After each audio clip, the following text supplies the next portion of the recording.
तो hey hello welcome back guys, welcome back to remastered super heroes. स्वागत है आज के एक नए फ्रेश वीडियो में। तो गाइस आज हम लोग क्विक कंपटीशन करने वाले हैं एडिट वर्सेस फ्राइडे के बारे में। तो ये दोनों एआई अपने आप में बहुत सारे खूबियाँ रखते हैं। तो चलिए जानते हैं कि आज के वीडियो में क्या है। तो बिना टाइम वेस्ट के चलिए वीडियो शुरू करते हैं।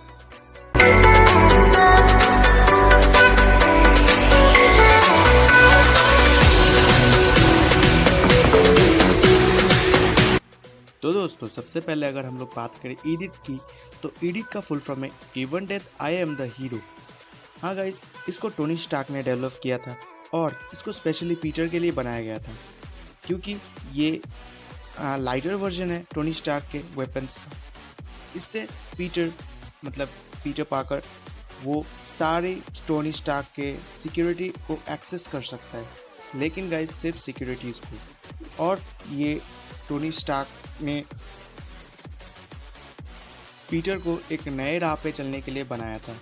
और फिर टोनी के डेथ के 8 महीने के बाद निक फ्यूरी ने पीटर को इसको दे दिया, लेकिन टाइम के साथ पीटर को लगने लगा कि वो इस टेक के काबिल नहीं है, इसीलिए वो बाद में इसको मिस्टीरियो को दे दिया।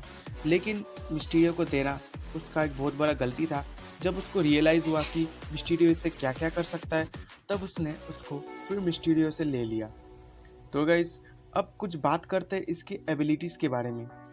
हाँ गाइस, एडिट के पास बहुत सारे एबिलिटीज़ तो नहीं है, लेकिन कुछ ऐसे एबिलिटीज़ है जो शायद इसको एक डेडलीस्ट वेपन बना देता है।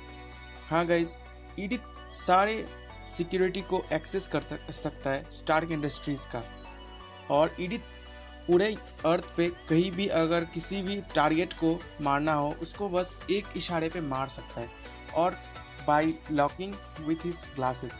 मतलब कि वो अपने ग्लासेस से लॉक करता है टारगेट को, और फिर बाकी का काम ड्रोन संभाल लेता है।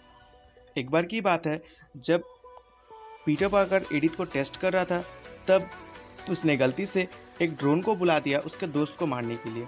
लेकिन लक बाई चांस एडिट का कंट्रोल को समझने के बाद पीटर ने इसको कंट्रोल करना सीख लिया और फिर इसको कंट्रोल पे ला दिया।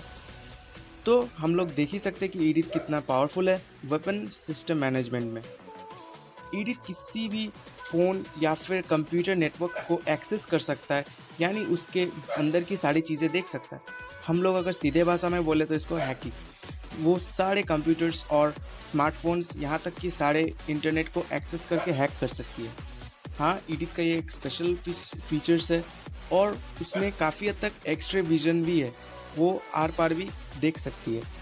तो एडिट के कुछ पावर्स और एबिलिटीज़ में यही आते हैं, और एडिट ज़्यादा से ज़्यादा और कुछ नहीं कर सकता। फिलहाल तो एडिट हमें बस एक ही मूवीज़ में दिखाया गया है, वो भी स्पाइडरमैन फार फ्रॉम होम में। क्या पता है इन फ्यूचर हमें और भी मूवीज़ में दिखाया जाए स्पाइडरमैन, या फिर किसी और मार्वल्स के मूवीज़ में। तो इसके लिए तो अभी हमें फ़िलहाल के लिए वेट करना पड़ेगा। तो अब बात करते हैं फ्राइडे के बारे में। तो फ्राइडे भी टोनी स्टार्क का एक बनाया हुआ एआई है। जब टोनी स्टार्क ने जाविस को विजन के ऊपर अपलोड कर दिया, उसके बाद फिर टोनी स्टार्क को नया एआई चाहिए था जिसका नाम था फ्राइडे। और फिर फ्राइडे काफ़ी हद तक जाविस से अच्छा है। और फ्राइडे के पास बहुत सारी एबिलिटीज़ है जिसको कि हम बाद में डिस्कस करेंगे। तो पहले बात करते हैं फ्राइडे के फुल फॉर्म के बारे में। फ्राइडे का फुल फॉर्म है female replacement intelligent digital assistant youth. हाँ, ये बहुत लंबा चौड़ा नाम है।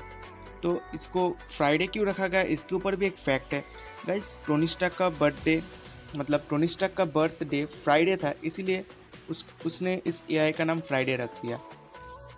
तो कॉमिक्स की बात तो नहीं कर रहे हम लोग। कॉमिक्स में फ्राइडे के पास बहुत सारी एबिलिटीज़ है। काफ़ी हद तक मूवीज़ की बात ही करेंगे।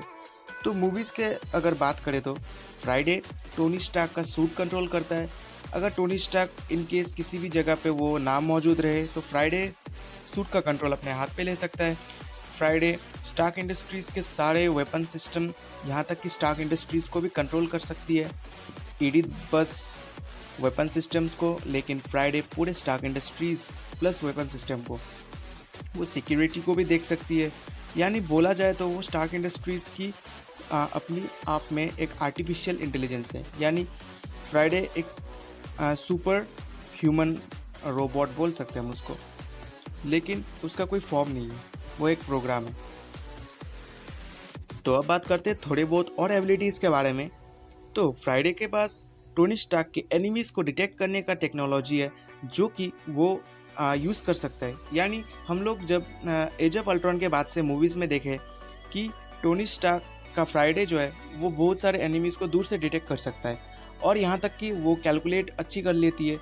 यानी थॉर का हैमर का जो पंच है या फिर पावर वो कितना फोर्स में आएगा, कैप्टन अमेरिका का नेक्स्ट फाइटिंग मूव क्या होगा, ये सब फ्राइडे डिटेक्ट करके कैलकुलेट करके रख सकती है। और यहाँ तक सारे एवेंजर्स की फाइटिंग स्किल्स भी फ्राइडे के पास रिकॉर्डेड है। और तो और फ्राइडे के पास एक एक्सरे विजन भी है। यानी बोला जाए तो फ्राइडे किसी भी ऑब्जेक्ट के आर पार यूं ही देख सकती है, जो कि अपने आप में बहुत इंटेलिजेंट या फिर बोले तो बहुत अच्छा बात है। और तो और फ्राइडे के पास सारे वेब मेटल्स, यानी बस अर्थ के मेटल्स नहीं, अर्थ के बाहर वाले मेटल्स का भी डेटा है, यहाँ तक उरू मेटल का भी। और इसी को यूज़ करते हुए स्टार्क ने इन्फिनिटी गॉन्टलेट बनाया था। हाँ गाइस, ये फैनबेस थ्योरी है जिसमें कि ये बताया गया कि फ्राइडे के पास उरू मेटल का डिटेल्स था और उसी को उसने फिर और एक्सट्रैक्ट में डालते हुए उरू मेटल का एक कॉपी बनाया, वो भी अर्थ के मेटल को यूज़ करते हुए। और एज ऑफ अल्ट्रॉन में हम लोगों ने देखा कि फ्राइडे कितना इंटेलिजेंट था कि उसने अल्ट्रॉन का बनाया हुआ वाइब्रेनियम कोमोटर को ऐसे ही क्रैक कर दिया और फिर सोकोविया को बचा लिया। तो लास्ट फीचर की अगर फ्राइडे की बात करें तो फ्राइडे के पास अपना एक वर्चुअल ब्रेन है। वो वर्चुअल ब्रेन को यूज़ करते हुए वो कोई भी ऑब्जेक्ट से बात कर सकते हैं जब टोनी स्टार्क प्रेजेंट ना हो। तो यहाँ पर अगर सीधे सीधे कंक्लूजन की बात करें तो यहाँ पर मेरे हिसाब से सीधा विनर है फ्राइडे, क्योंकि एडिथ की अगर देखा जाए तो एडिथ बस सिक्योरिटी को एक्सेस कर सकते हैं, यानी वो बस एक वेपन की तरह यूज़ हो सकता है। लेकिन यहाँ पर दूसरी ओर अगर फ्राइडे को देखें तो फ्राइडे वेपन प्लस पूरे स्टार्क इंडस्ट्रीज़ को पूरा एक्सेस कर सकती है। वो टोनी स्टार्क के सुपर आर्मर को भी कंट्रोल कर सकता है, यहाँ तक वो सारे आर्मर को भी कंट्रोल कर सकती है। तो मेरे हिसाब से फ्राइडे ही आज का विनर है। और इस क्विक कंपैरिजन को आपको कैसा लगा दोस्तों, ये मुझे कमेंट में ज़रूर बताना। और अगर आप लोग नए हैं इस चैनल में तो प्लीज़ गाइस सब्सक्राइब कर देना इस चैनल को। मैं ऐसी ऑसम कंटेंट्स लाते रहता हूँ और वो भी मार्वल्स के ऊपर। तो टिल देन बाय बाय।